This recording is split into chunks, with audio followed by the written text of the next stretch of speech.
अल्हम्दुलिल्लाहि रब्बिल आलमीन वस्सलातु वस्सलामु अला रहमतिल लिल आलमीन अम्मा बाद फ़अऊज़ु बिल्लाहि मिनश शैतानिर रजीम बिस्मिल्लाहिर रहमानिर रहीम।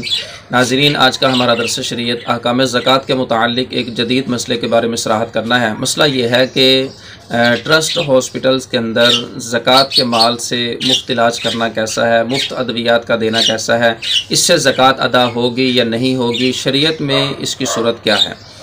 तो इस मसले की इब्तिदान दो सूरतें हैं। पहली सूरत तो ये है कि जो नाजायज़ की सूरत है। पहली सूरत यह है कि ज़कात के माल से हॉस्पिटल बनाना, उसके अखराजात को चलाना, बिजली के बिल देना, डॉक्टर्स की फ़ीसेस देना, इसी तरह बेड वगैरह ज़रूरियात अशिया जो है ना वो ला कर रखना, मशीनरी वगैरह ज़कात के माल से ला कर रखना। तो ज़कात अगर इस तरह के कामों में इस्तेमाल हो रही है तो फिर ज़कात अदा नहीं होगी। इसी तरह ज़कात के माल से अद्वियात तो लाई गई लेकिन फ़कीर की मिल्कियत में नहीं की गई, बल्कि उसका इस्तेमाल फ़कीर के लिए दुरुस्त करार दिया गया। उसके लिए जो ना वो इजाज़त दे दी कि वो यहाँ हॉस्पिटल में रहकर दवाई इस्तेमाल कर सकता है, साथ इसको नहीं ले जा सकता।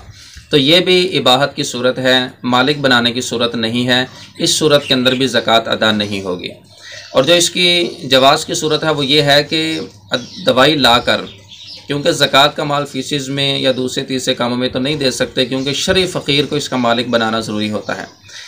तो दूसरी सूरत यह है कि दवाई लाकर हॉस्पिटल में रखी ज़कात के माल से, उस दवाई को फ़कीर की मिल्कियत में कर दिया। फ़कीर मिस्कीन जो मुस्तहिक़ ज़कात है, क्योंकि उसका मुस्तहिक़ ज़कात होना भी ये शर्त है।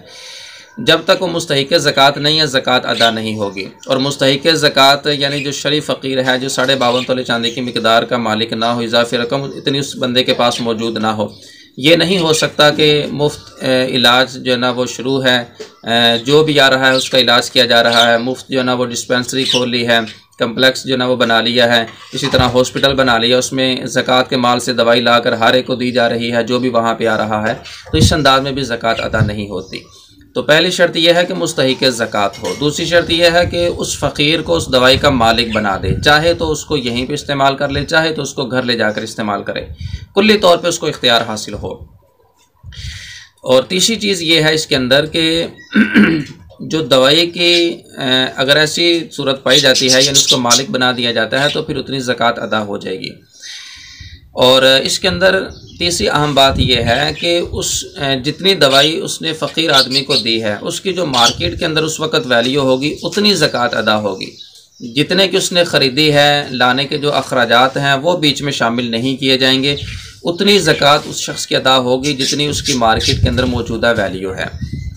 तो इसके अंदर ये भी अहम बात है कि वो दवाई एक्सपायर ना हुई हो। अगर इस तरह का मामला है तो उसकी चूँकि कोई कीमत नहीं होती मार्केट के अंदर, लिहाजा उसकी भी ज़कात उतनी भी ज़कात अदा नहीं होगी जो इस तरह की दवाई किसी मरीज़ को दे दी। तो ये चंद एहतियातें हैं, अगर इसका लिहाज कर लिया जाए तो फिर जो है ना वो ज़कात की अदायगी दुरुस्त हो सकती है, बशर्ते दीगर ज़कात की अदायगी दुरुस्त नहीं हो सकती।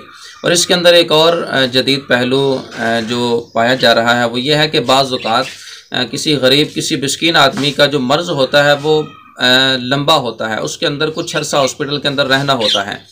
तो जो हॉस्पिटल की तरफ से अद्वियात होती हैं, गुरबा को देने का मामला होता है, वो होता तो कुल इख्तियार से है, उसमें मालिक बना देना पाया जाता है कि चाहे तो यहाँ इस्तेमाल कर ले, चाहे तो घर ले जाकर इस्तेमाल कर ले, वहाँ पे कोई पाबंदी नहीं होती।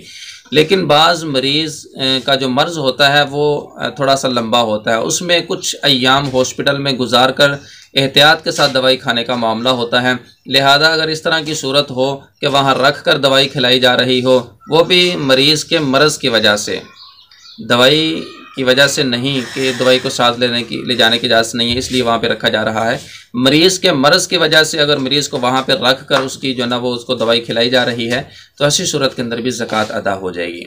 तो ये कुछ एहतियातें हैं, इसका लिहाज रखना ज़रूरी है ताकि जो ज़कात है उसकी अदायगी दुरुस्त हो सके।